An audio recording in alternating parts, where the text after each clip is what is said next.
7, 8, 9, 10. This is Chad Barron. You're listening to My Alien Life. My Alien Life Podcast.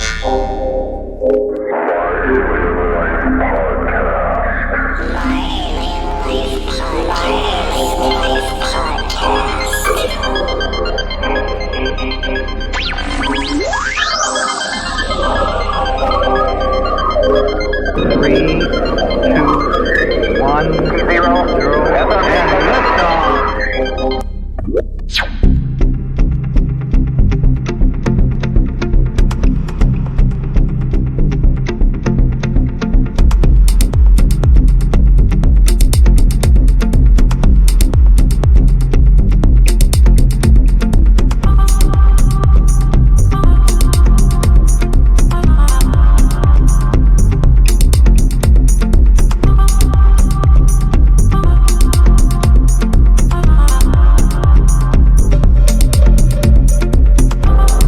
Tell me about the alien brain on Ancient Aliens. Why did they choose that title?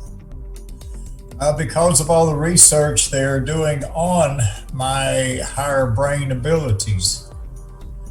And now with Lihi also, they bought us two 14-channel wireless EEG hookups. So when we're doing these long-range experiments, they're taking EEG data on our brain activities while we're doing energy medicine. Okay. And so for the movie there, for the Ancient Aliens, they've been, all right, my kitty cat came in, but they been doing all these studies in the bioenergy, biophoton lab at the Ryan Research Center. And then I'm up at the University of Virginia in the Division of Perceptual Studies and Integrative Medicine with Dr. Ross Dunseith, who is he has the state-of-the-art neuroimaging lab at UVA. And so I've been just watching us make the machine sparkle and go nuts and see all our higher brain functions operate simultaneously.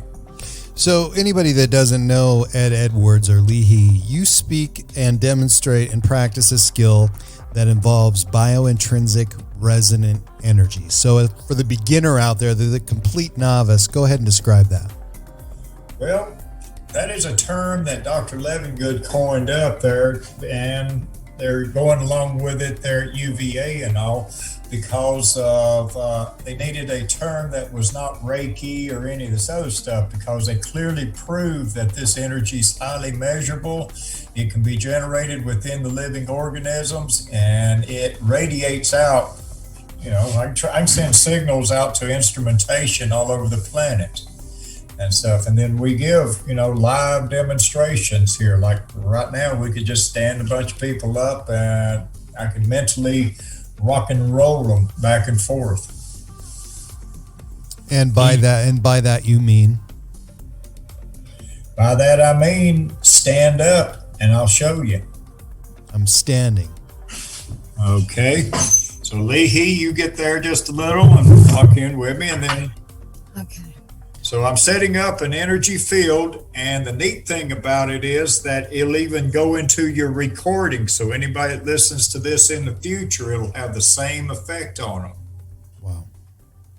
So creating this bioenergy right now.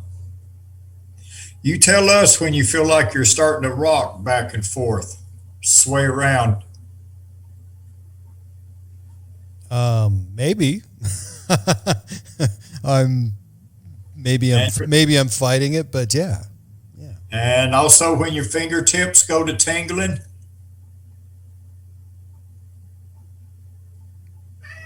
That hasn't happened, but I do definitely feel a rock back and forth.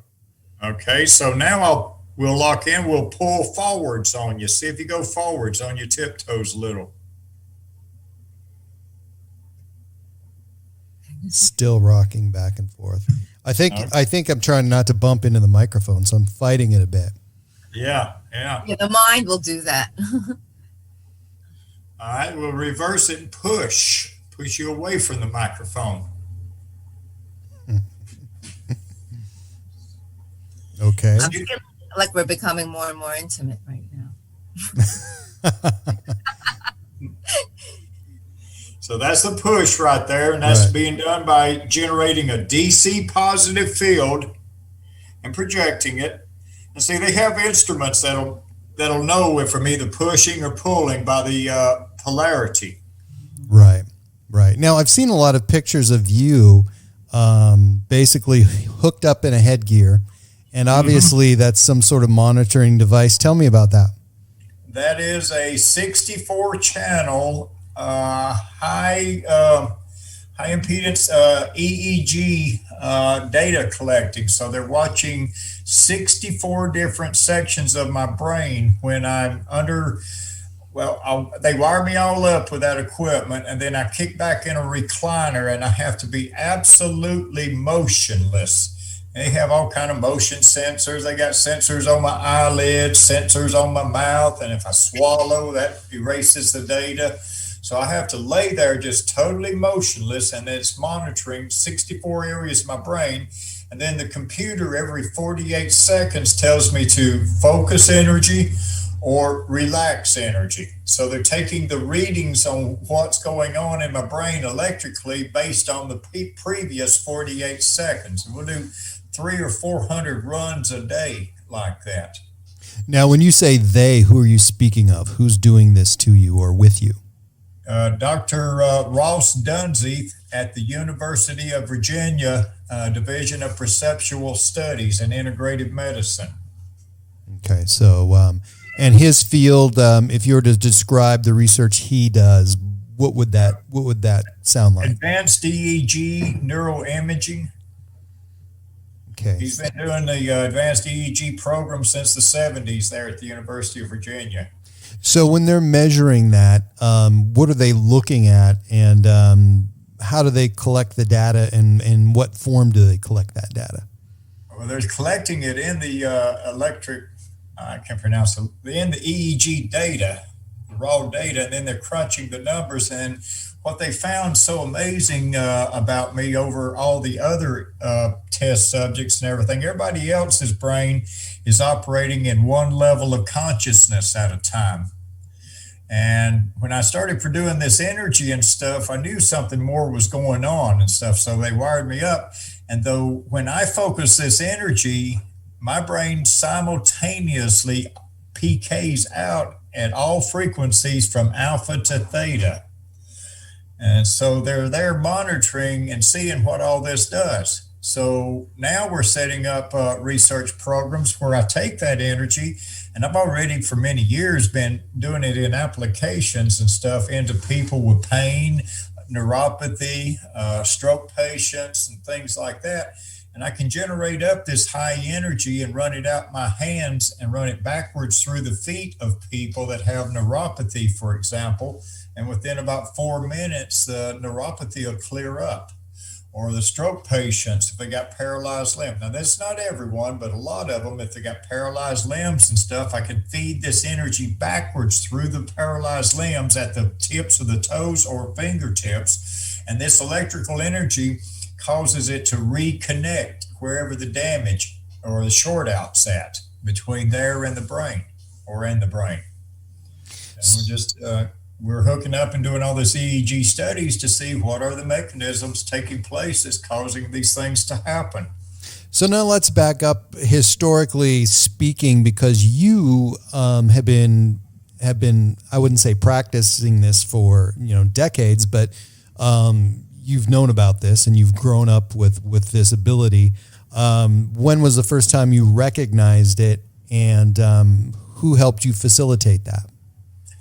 I recognized it when I was about 3 or 4 years old, and my grandmother did a form of hands-on healing.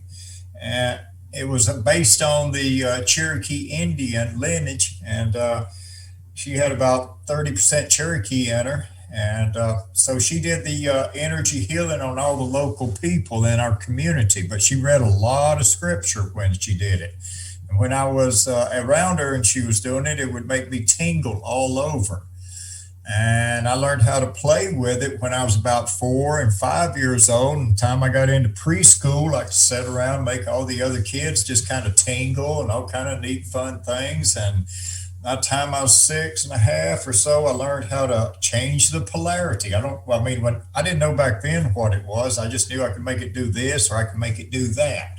And then after working with these scientists, when I would make it do this or make it do that, and they were hooked up to them, they say, well, you're just flicking the polarity of your electrical systems in your body when you do that. So when I was a kid, I'd just play around with it, and I'd make the other kids tingle, and a bunch of things happen to them, and learned to be very, very mischievous with it. Then I learned how to, mentally push and pull people like you kind of felt there. But like in a big room when I do it, it has a fun experience to pick things and all. Now, when you say changing polarity, you're saying you're changing from like an alternate current to a direct current, or what? No, I'm changing the polarity of the direct current from DC positive to DC negative. Gotcha. All life is based on DC, not AC. Right. Knowing that, though, and knowing that, back then you didn't know that every cell in the body is communicating with all the other cells electrically. So can you manipulate this at a cellular level one at a time, at an organism shape level, or how does that work? That's what we're trying to determine in these research studies as to the extent of what's going on when we manipulate this energy. I know that when we apply this energy to people that are hurting and pain, stressed out, things like that, we just, in a few minutes, just take their bodies into just total relaxation. And it doesn't matter if it's physical pain or mental pain, it still has a positive effect. It still has a positive effect. And then I love working with children. And I get a hold of children with autism and having a phenomenal effect with them. So describe one of those interactions, because autism is something that basically people have described so many times. They're trying to break barriers, but they're not really sure what kind of barriers they're trying to break. So what is that like? Well, for example, there was one family I went to, and they had two sons. One of them was 4 years old, and the other was 9, and they both had severe autism. And they wouldn't sit still. They were just into everything, running around, and not too verbal or anything. And when I went over to their house and went in the first time, the kids, once they saw me and locked in, I kind of played with the energy. They came over to me and sit down and sat there, and we played with energy for 30 minutes, eye to eye, back and forth and stuff. And the parents were just freaking out. These kids actually sat there and interacted with me, and me being a stranger, and did it with the energy, and they could feel the energy and stuff. And then I've got another one that I call my star student. I started with him when he was 8 years old and started teaching him how to play and work with the energy. And now he can push and pull me all over the place with it. He's about 11 years old. And he had autism. That just brings them right out of the box. They start communicating and having great responses with everybody. How about, have you ever experimented or met anybody and interacted with somebody that had some genetic disorder like Down syndrome, which is a physical disorder, but also affects people mentally? Well, this past week, and I just posted it on Facebook and on my YouTube channel, working with this, I have to look it up. It's like that. It's like muscular dystrophy, but it's without the damage to the brain. It's the missing an enzyme. Guys got paralyzed and stuff, and the energy just goes into their bodies and just awakens it and starts creating, a lot of stimulation and everything. So does it create some kind of stasis at the cellular level? Because obviously somebody that has muscular dystrophy, multiple sclerosis, there's a damage at the cellular level. So Even Yes. near, if you take a nerve, it takes such a long time to repair a nerve that's been damaged. And that's one of the things that they've struggled with, trying to help people like that. Well, that's part of some of these new studies is that we're seeing a rapid reconnection when I apply this electrical energy to the extremities, to the very end of the nerve endings, and then feeding it backwards in through a person's systems. They're seeing, near instant reconnection.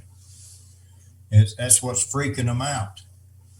They're setting up a whole study up there on us now, where we supply this power into people. And I've been working with MDs with neuropathy, and then they're submitting their reports back to the IRB. It's just amazing what's going on. And typically, for somebody like that, a cocktail of drugs would be used to at least stabilize a person or to keep them from getting worse. So, when you see somebody that has such an instant reaction with that, is there a lot of doubt in their mind that they are seeing what they're seeing or feeling what they're feeling? It freaks them out. It would freak me out. It used to freak me out, but I've gotten now to where it's just like common. Almost everybody I work on has a very positive effect from it. And then now working with Lihi, we're just getting even greater effects. Once I brought her into the situation, we've been at it now for about a year and a half. So talk about Lihi and what that means when you have two people like yourself working together. Do you see a doubling effect of? It seems to be even more than double. She's the feminine side and I'm the masculine side. And so that's like having a 12-volt battery. It's like I'm the negative pole and she's the positive pole. We complete each other. Right. So and then the power just, can be just transmitted out from there. Right, because we're meeting in a completely pure state. We appear here as man and woman, but when we're meeting in that state, there is no man or woman. We're actually just this one energy, one energy. We're source, and that's how we actually resonate. So let me ask you this: how about your interaction with each other? Obviously, what it's like to have this ability, but what's it like when you accept this from another person that is able to do the same thing? What does that feel like to you? Or are you just used to feeling that way all the time?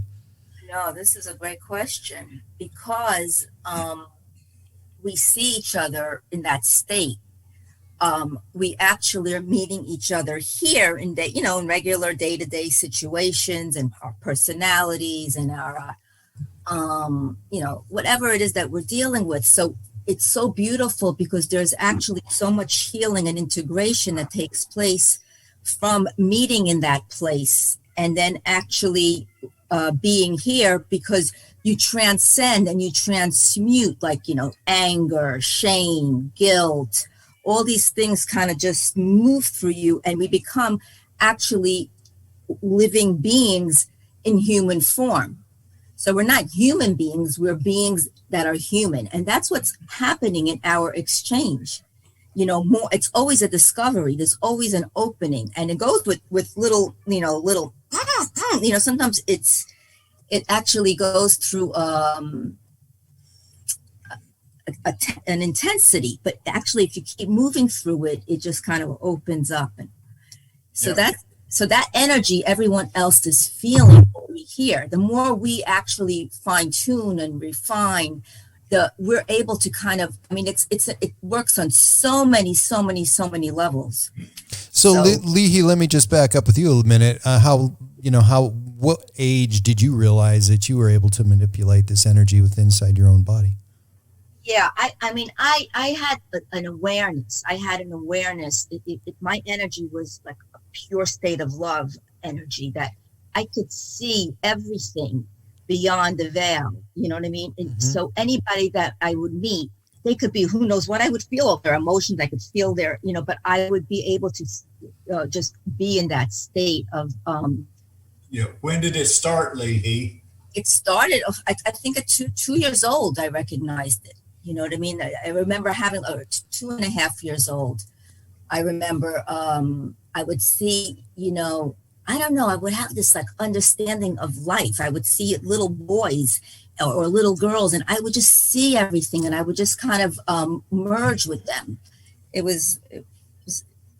And then as I became a teenager, it was very confusing, because I would be, in one way, I would be, a teenager, and in the other way, I would just see such love and such. So I would look at these boys, and I'd be like, "I love you," and meanwhile, I'd be acting like a completely different way. They didn't know what to make of it.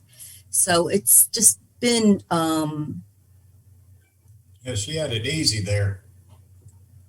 Well, Ed, what about you when you were in high school in that age? How did it change from when you were a young child, and as you were going through that period of life when you have hormones raging in your body and other things happening with your body as you grow? Obviously, there was something happening there differently. Yeah, I guess I set the record in my high school getting slapped the most. Really?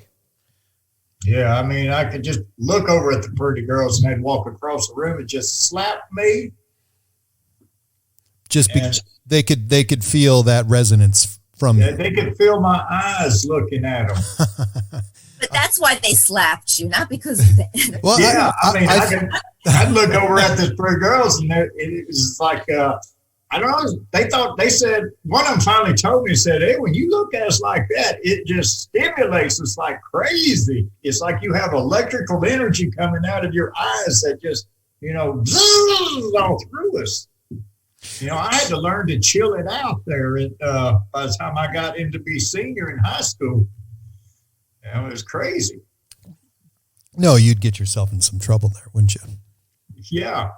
I think knowing, and especially at that age, excuse me, that women and men start to experience things differently in life. And we always do, no matter how old we are. But Lihi, what about your perception and the way that you felt people around you? I mean, obviously women feel that differently, and I couldn't describe how even the things that I felt, growing up and going through puberty and things like that. But it seems like women have this ability that men don't.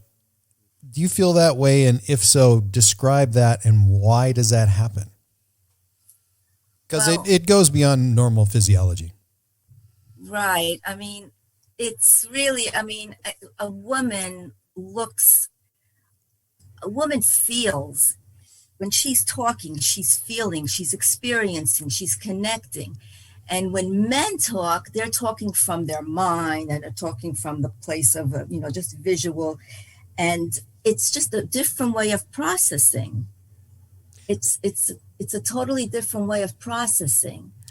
Well, I think as a kid, when I was a kid, and you both kind of described some things that I felt when I was a little kid. I was more aware of things, I think, than other kids my age. But I think that a lot of women have the ability to keep that, and it doesn't go away. Whereas men, we've been described as cavemen, and, we sit by a fire and look out over the vast expanse looking for danger, whereas women are more in tune to the earth and the body. Absolutely. I mean, I could be driving in a car, and I would just be driving, and I would just look to the right of me, and there'd be a woman in the driving her car. And what comes out of a woman's smile and her eyes, because she's connected to source, you know what I mean? And and perhaps not living in that pure state here, but when you see a woman, there is that light that's still there, and they still, whether they know it or not, they're always exuding it. They're always, and when that is exactly why at times when I go out with my friends and there'd be couples, they would always kind of my energy was so non-threatening because I was meeting the woman in a place of hey, light to light, sort, love to love. And because we had that kind of exchange, it was always a welcome to just kind of spend time. I'm not talking about, like sexually necessarily, but it would be like it would be like a nice, beautiful healing in a way that would take place because my energy was so expansive. It held both the masculine and the feminine. And I would be able to just kind of be in that space. It would happen over and over and over again. And it would be because I would see the love in the couple, and I would see the love between the couple, and I would see all the stuff that keeps them away from it, But because I saw the love in them in the pure state, it would give me such pleasure to kind of bring them together just by kind of just being and connecting, because I know what it is that they are actually seeing in each other, even though they can't get there. So when I'm in their presence, that's a reminder of who they are. So that's I would always travel in different ways, just spreading this energy and this awareness. We talk about love and what a powerful energetic emotion that is. What about the other emotions? I mean, are they part of this magnetic polarity that we're experiencing? And it's just we call it an emotion, but it's really a reaction of our electrical system. Yes, it's different emotions. We did a lot of experiments back in the 90s when I was with Dr. Levingood and Dr. John Getty, and they would have me, recreate different levels of emotions, happy or sad, anger. And boy, when I'd hit anger, I could make their machines just smoke sometimes. And stuff. And then love was just like the total opposite of that. But they just had me a few times to just really get mad at it. And one time I got mad at it and it burned out $5,000 worth of very sensitive equipment. One of the things, though, Ed, you got to explain to me is the fact that, actually anger is one of those things that are usually short-lived. Now, obviously there's people out there who are angry all the time. But anger basically burns a person out, whereas love energizes a person. So how are those two things different electrically in our bodies? Well, the anger is like taking your electrical battery system and just like wrenching it out, just trying to burn it out. Whereas the love is just barely drawing a little easy voltage there and leaving the batteries running really cool in your body where everything's just smooth and easy. But the anger just, it just sucks away at your life force. It just takes you down. And Lihi, she's a clinical psychologist, so she could even answer that probably even better through the work she does up there at the hospital. I come from a place of where are you sourcing your awareness? Where are you sourcing your awareness from? So wherever it is that your awareness is like, if you're angry and you wake up angry, you're going to go out in the world and there's going to be a car that just kind of goes right in front of you and you're like, oh, what you see, it reinforces it. I just lost my train of thought. So yeah, sorry about that. Wait. So it's where you source your awareness from. So if you're sourcing your awareness from a pure state, that's love. That's not even an emotion. It's pure joy. It's love. It's bliss. The emotions I see as the denser. It's the denser energy that's going on. So it's the heart, and the pure state of love is. It's about the pure state of love being prior to the emotions. And then it becomes a dance between the emotions and the pure state of love. So why is anger so toxic, and, and love isn't? I mean, love can be powerfully draining as well, but is it the production of other chemicals that destroy us? I mean, why so much anger? And obviously, at one point in our human history, it was important. Well, I see anger as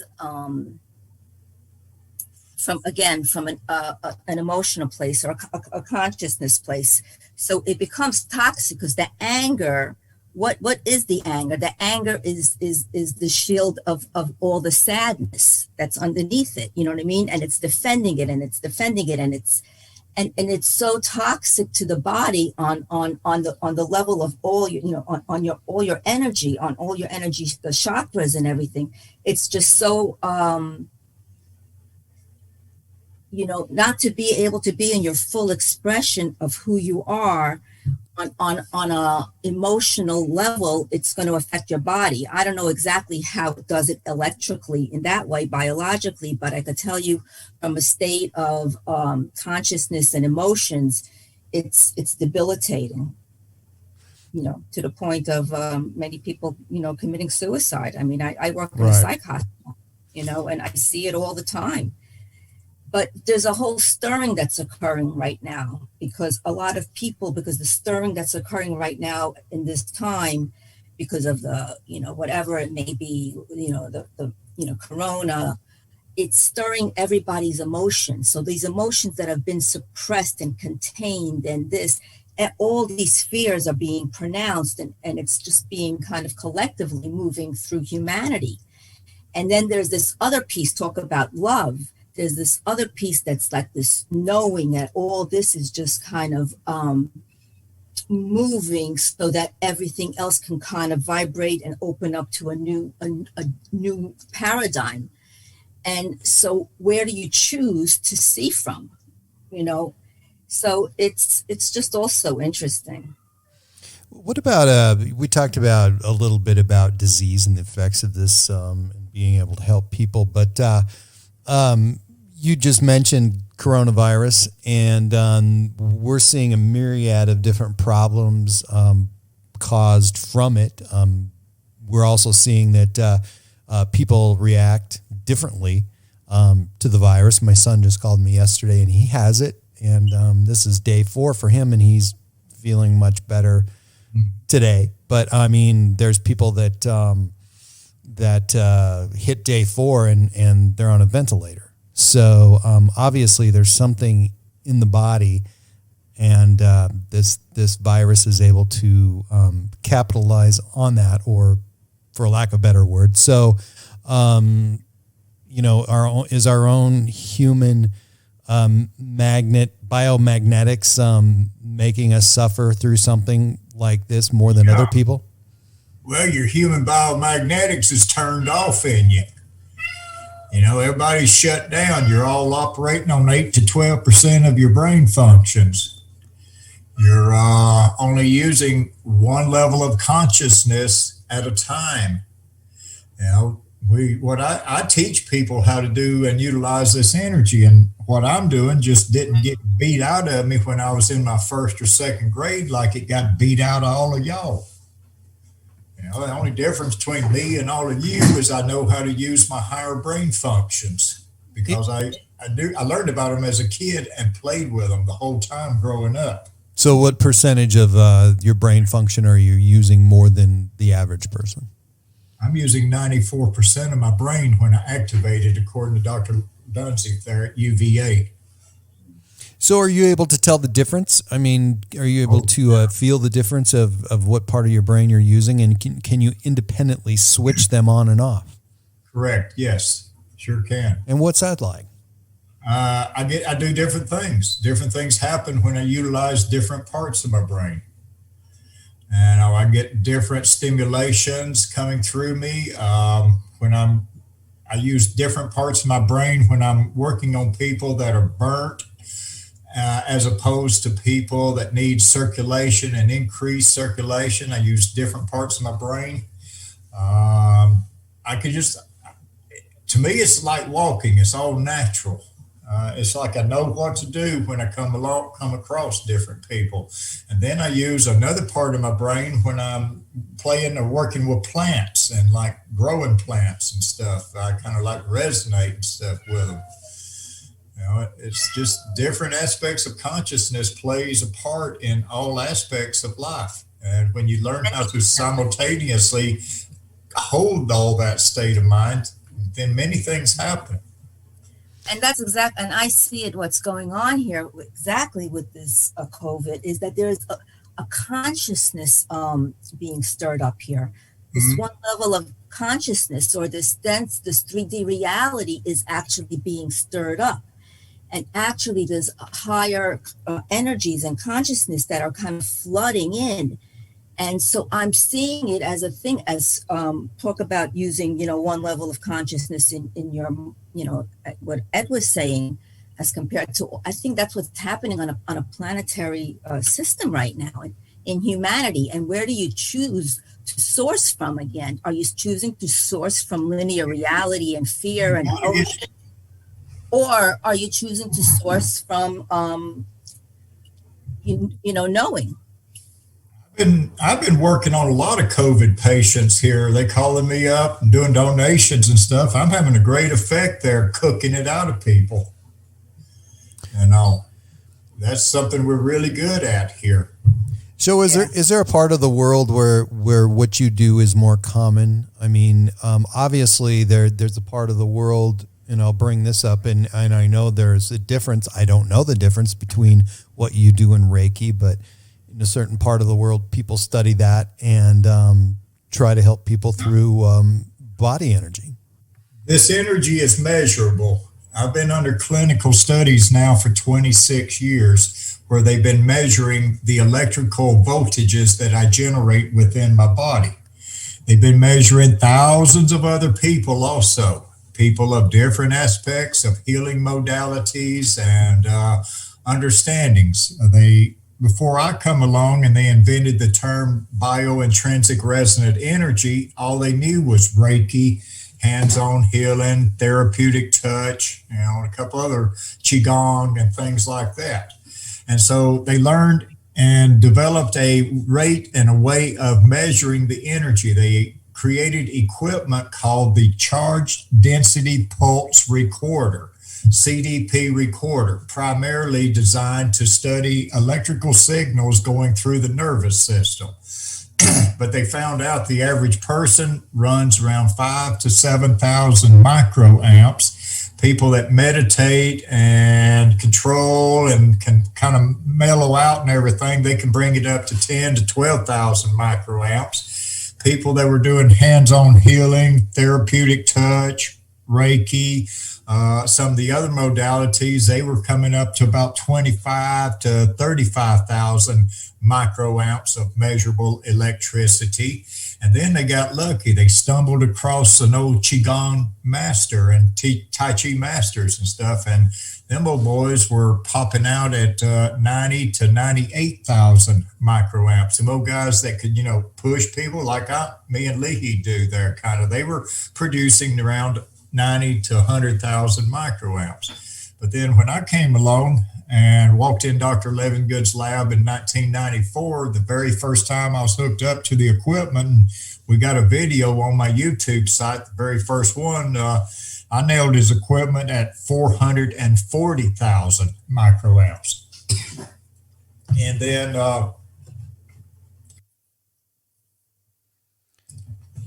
then since then, I've been able to increase it by having all that feedback from Dr. Levingood, Dr. Getty, Charlie Plyler, and then John Cruth, and then like with Ross and stuff, and learning my brain and all this research, I'm able to produce nearly 2 million microamps of power. And that's like 2 amps. So, it's not that much, but in the human physiology, it's an extremely large amount that you can mentally bring online or mentally flatline, turn it off, turn it on, turn it off. And that's what I do consistently. And then now meeting up with Lihi, we train that and do it together there, and we're pulsating it and we're sending signals that they can measure and record. We can increase the electrical voltages in our bodies. I can take mine up to about 70 volts. She can take hers up to 50 volts. And when we apply that electrical voltage to people that are in pain, suffering, and hurting, their bodies will go from a negative voltage to about a positive 20 volts, and their healing systems just kick into full steam. I had seen you in a video, and I'm not sure, I've watched so much in the last month or so, but what I was interested in is you're standing in front of something that looked sort of like those cans on an e-meter. Do you know what I'm talking about? Basically, yeah. What exactly was that, and what were they measuring? That was the charge density pulse recorder that Dr. Levingood built. I just kind of take that along with me to show how we can generate these electric fields around our bodies. And I could show it with that. Right. I mean, there's little doubt that there's electrical energy in a body, and it's measurable. But can you teach people to do this? Yes. We're setting up a school right now. I've taken on and been teaching people the beginner classes of restarting their generator. See, everybody was born with it. Everybody had a generator running up to about the first or second grade, but it got conditioned out of you. They started conditioning this out of people back about 1469. The Roman Catholic Church started it. They had to stop it so that people wouldn't develop these skills. I guess they didn't like them or were scared of them or something back then. So they learned if they stopped it in the children, then by the time they got to be adults, nobody could do this stuff. I do think it's a natural reaction, though, when somebody has something extraordinary like that they can do, and they can manipulate their own mind or even somebody else's behavior, or they can project something upon a person. Obviously, going back 1,000 years, it's evil, it's whatever. But how do you convince people that this is the right thing and get it into the mainstream? Well, that's where Lihi comes along there too. There you go. With her help and everything, we're getting on out there in the mainstream. Yeah, because it's really bringing it out in a way that people can kind of open up to it, even though they're not open to it. So there is I think it's a great time right now to bring everything out to the mainstream, because that's what's going on right now. I told you about the different levels of consciousness that are just kind of landing here. So it's I think it is pouring into the mainstream, and that's what's happening. So when you see, and I don't even know if this is a good example, but I'm just trying to grip this and understand what it all means. When you see Scientologists in the e-meter, obviously there's some energy there that's being exhibited, and they're able to look at that. Do you feel like they're looking at that as a way to enhance their own energy, or just... Nah. What is that? Well, I've had a couple of electrical engineers take their little system apart, and it's not what they pronounce it to be. It'll pick up just low voltages. You can see ohming out between, holding the contacts and stuff, but it's not some fancy little God gift or something there. Do you think you could burn one up? That's a lot of voltage coming from you. Yeah, well, they already measured 15,000 volts coming off the end of my fingertips. That's in one of the videos there on my YouTube site. Let's see, I did that up at the University of Virginia DOPS lab. So when you have that much voltage coming off your fingertips, obviously that at one point in time in our history, there's been lots of people that are able to do this, but do you feel that we were meant to do this and we lost this thousands of years or hundreds of years ago? We were meant to do this, and it was deliberately beat out of you starting about 1469 by the Roman Catholics. Before that, many people were doing it everywhere. But the churches got scared of it and wanted to have control of the people. So the only way they could control the people was to stop these abilities from being developed in the people. And the only way to stop it was to convince the children that they were playing with the devil and not to be playing with these magnetics in the hands. Fear. Mm-hmm. Fear. And so that fear is what took it away from all of y'all. Yeah. What's biointrinsic resonant energy tune-up? Well, that was the term that Dr. Levingood coined up, because he said this is clearly not Reiki. This is clearly not any of these other modalities we've studied. This is something totally different. And even Dr. Ross and Dunzeith and Dr. Edward Kelly at UVA will clearly tell you this don't even compare to any of the other modalities. I'm getting nearly instantaneous effects in a lot of people that when we apply this is such a high electrical energy that it for an example, if you got a healing system in your body and it runs along at about 1 miles per hour, and when we apply this energy into you, your healing systems then speed up to about 1,000 miles per hour. And just kicks into gear, and you just goes in there and repairs whatever's wrong with you. You're making me roar.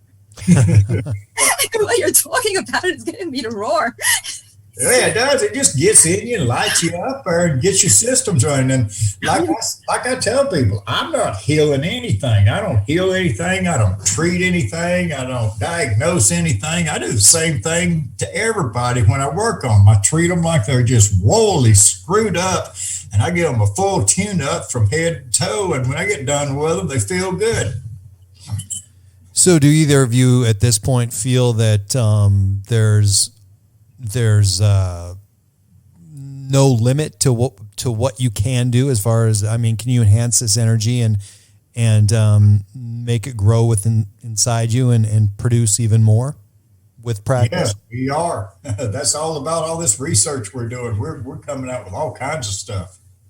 For sure. And it is unlimited, because the more we are this energy, the more we embody this energy, and the more we continue to embody this energy, and the more we again live over here, it's that's the key. So it's always a discovery. So every time I'm always discovering new things with this energy, because it's like I'm living life here, and so let's say I'm having an interaction with someone. No, I'm seeing like 10 different ways of responding, but it just happens instantaneously. And I just go for the highest, and, from love, you know what I mean? Because I'll notice like, I want to make them feel a little, I want to give them a little dig. So I'll have a little piece of that in me. And then I'll be like, where are you drawing your awareness from? But anyway, so and that's how it works. Well, I think it's amazing. It's I don't know if you can follow me, but you know what? You get the gist. Yeah, absolutely. If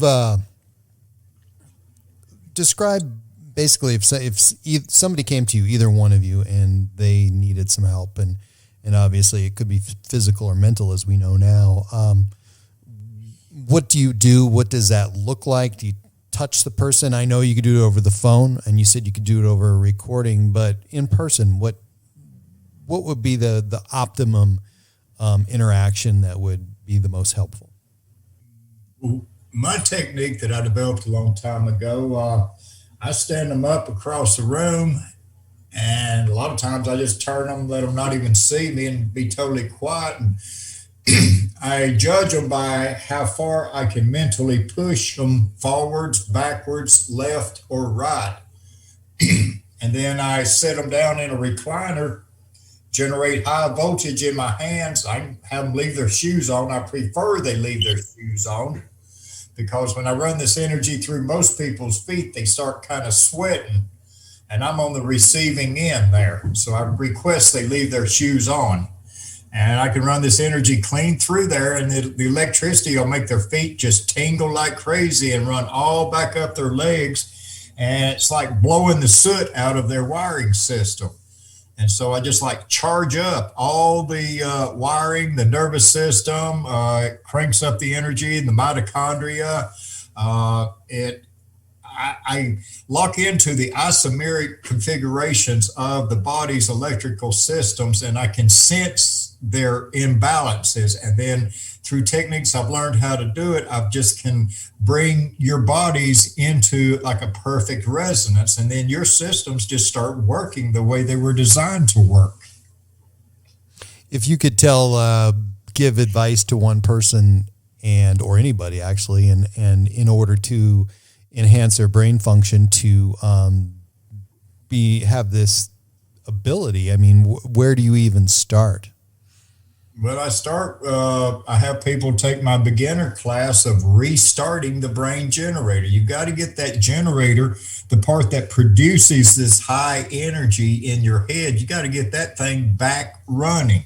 That's what got shut down in you when you were a little kid.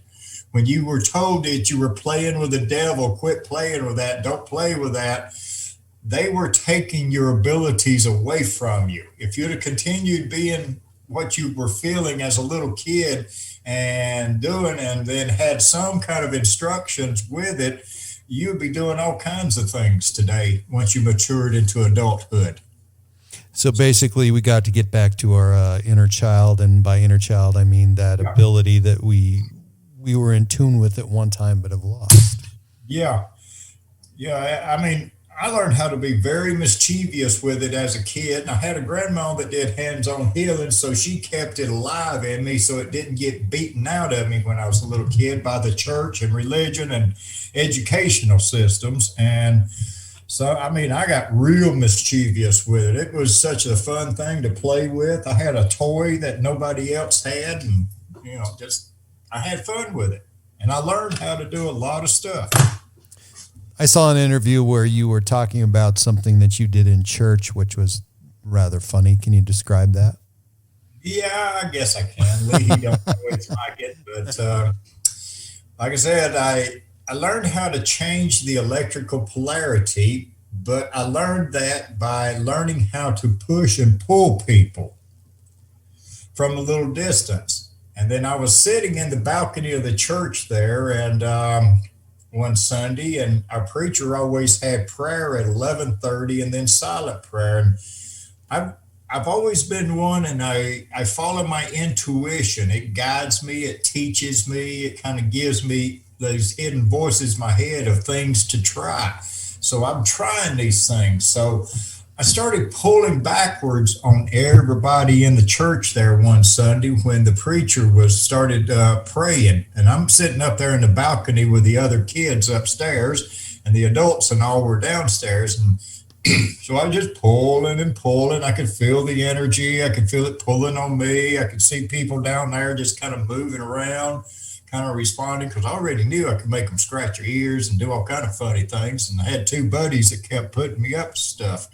But I was just pulling on them that one Sunday, and then the preacher hit silent prayer. And my intuition said, let go of it, reverse that, and push and squeeze as hard as you can. And I did. I just pushed. I could feel this magnetic field and this bubble of energy, and I just squeezed down on it. About 15 seconds later, people started farting downstairs. You could hear it in that silence. It was a, and then, oh my God, did I do that? And sure enough, I did, because I do that. I practiced that religiously every Sunday for the next 15 years. But that was your religion, huh? That was my religion. Little different church service there, and they had the Holy Spirits going through there. Had a smell to them. I mean, as a kid, I honestly believe that a lot of kids will sit there thinking they could wish they could do that, and oh yeah, I'm sure that they could, kids could have pulled off a lot more, even including yourself. But so go ahead. Two friends kept putting me up to mischievous stuff, so we did. Yeah. So Lihi, I know a lot about Ed, and I've read his website. If people want to find out about you, where do they go? Do you have a website? I know you're on Facebook. Yeah, Lihi and Ed website. Yeah, we put one together for both of us now, and we're trying to kind of grow into that. So it's Lihi. Let's see, it's Lihi hyphen and ed.com, and it's a combination. And if you go to my website, original old website, my science, I've got it posted at the very top of it. You can link straight over. Right. And And you can go in there and see what's there. Ed and I do energy groups every Monday night. There's a place to do individual sessions with us together, separately. I also mix in, my clinical training with the energy, because sometimes to just bring people out of the dense place in order to prepare them for the other place that they're going to meet and be whole with. So, so Monday you're having an event. Is that a drop-in event or is that online? it's online. It's in Zoom. We charge $24.95 for it. It's a whole hour, which is much better than actually, I guess, doing an energy session with us, because you get a group effect. And in our groups, it's like stacking batteries. The more people we get in there, the stronger it is for everybody.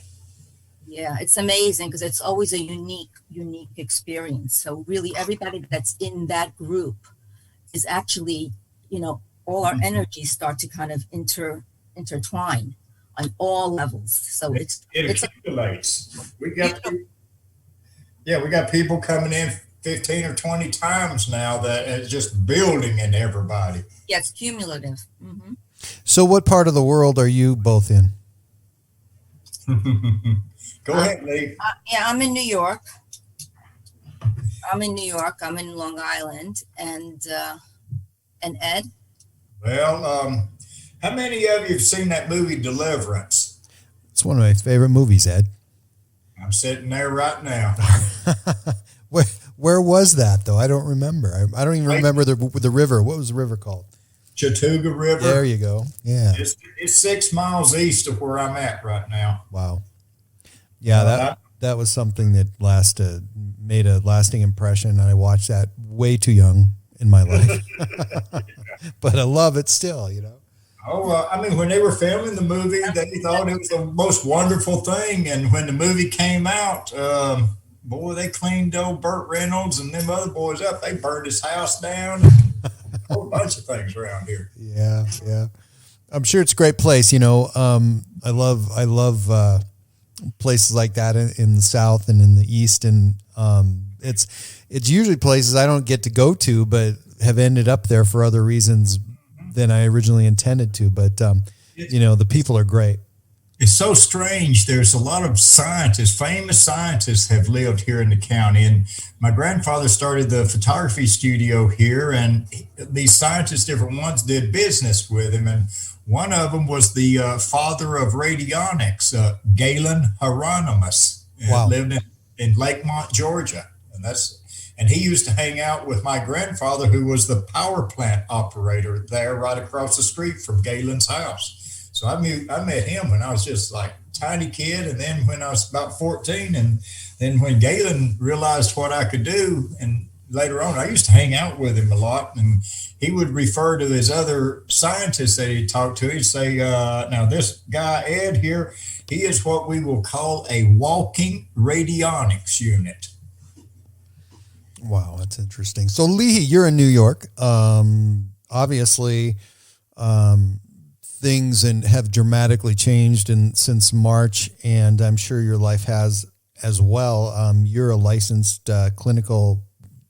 Tell me what your credentials are again. Licensed clinical social worker. Right. So, how is it there? Are you able to get out and do your job effectively, or is pretty much everything shut down for a while?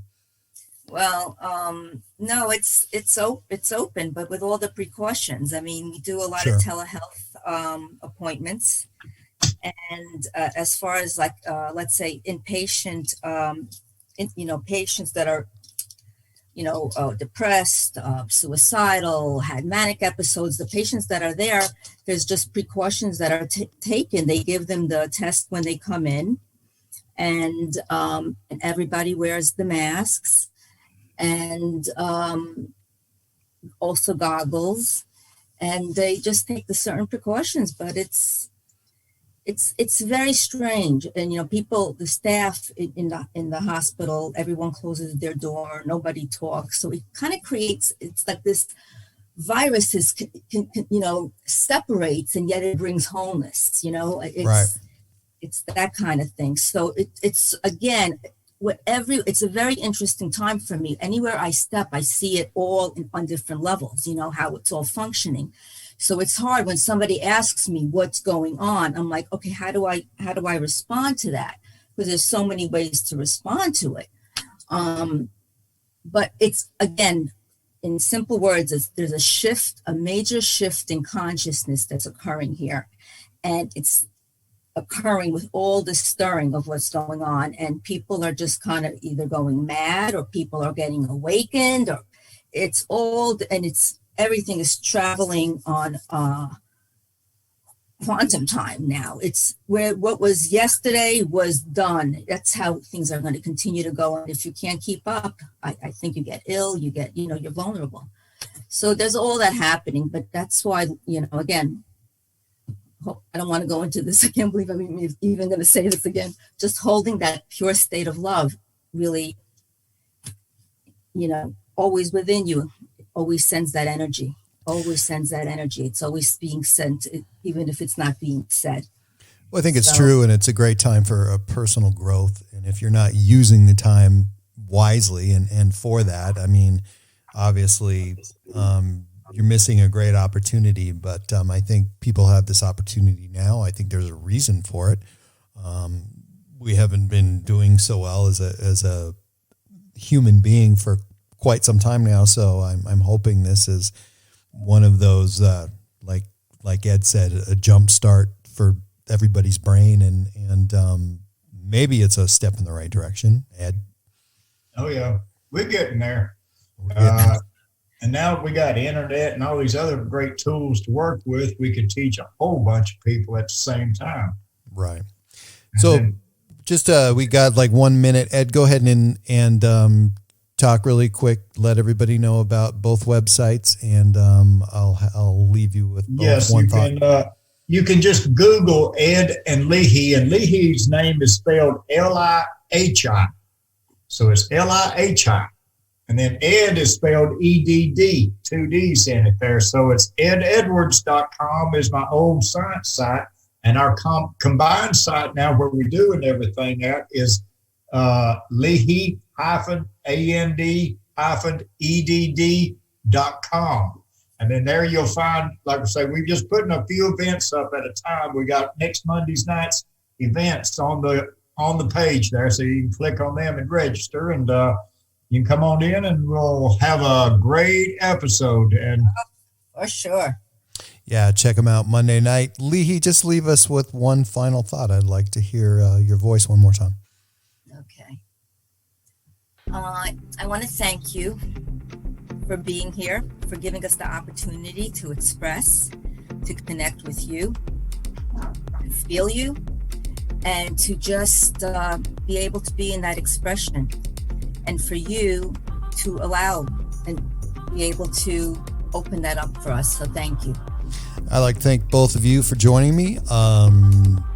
Again, check out both Ed and Lihi on their websites, or you can also find them on Facebook. And Lihi, Ed, thank you very much. Enjoyed it. Bye-bye. Good night, folks.